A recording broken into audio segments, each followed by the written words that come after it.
Assalamualaikum warahmatullahi wabarakatuh.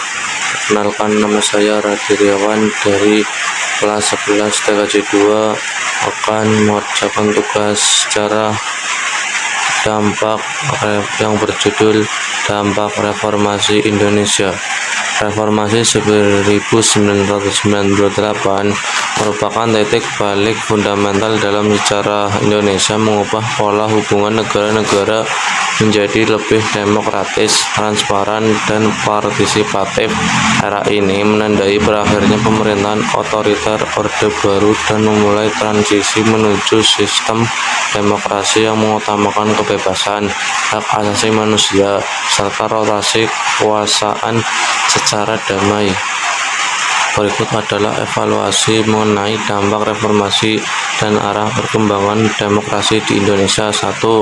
Dampak positif reformasi. Demokrasi politik, sistem partai diberlakukan kembali, memungkinkan partisipasi politik yang lebih luas dan kompetitif. 2. Pemilu demokratis.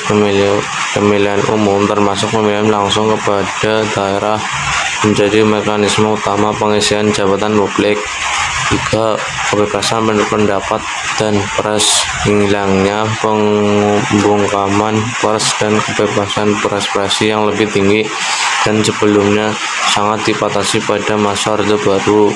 4. Amandemen konstitusi. Dilakukannya amandemen UUD 1945 untuk membatasi kekuasaan eksekutif, memperkuat legislatif, dan menegaskan jaminan HAM. 5. Desentralisasi.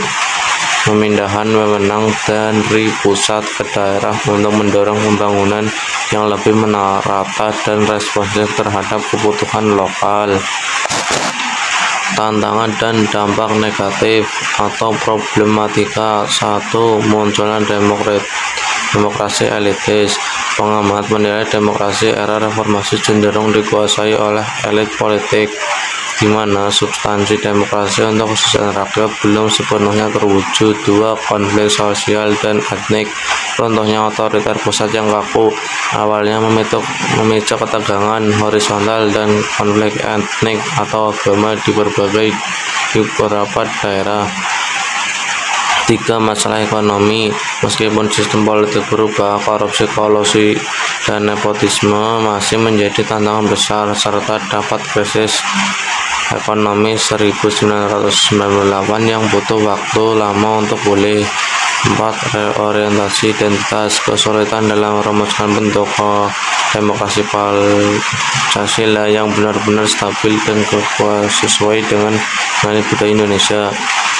Arah perkembangan demokrasi saat ini. 1. Demokrasi prosedural vs substantif. Saat ini demokrasi Indonesia dinilai masih kuat dalam prosedur, namun masih berjuang dalam kualitas substansial. Kebijakan menegakkan hukum. Partisipasi politik. Partisipasi masyarakat dalam pemilu tinggi, namun masih perlu diimbang dengan beberapa sipil yang sehat. 3. Tantangan hukum dan kelembagaan. Fokus utamanya adalah meningkatkan efektivitas, efisiensi, dan keadilan dalam sistem peradilan serta lembaga negara. Kesimpulannya, reformasi telah berhasil membuka pintu kebebasan dan mengubah Indonesia menjadi negara demokrasi. Namun, arah perkembangan demokrasi ke depan masih menghadap tantangan besar, khususnya dalam menjamin demokrasi substantif yang tidak hanya prosedural tetapi juga menghasilkan keadilan sosial dan kesejahteraan umum. Terima kasih.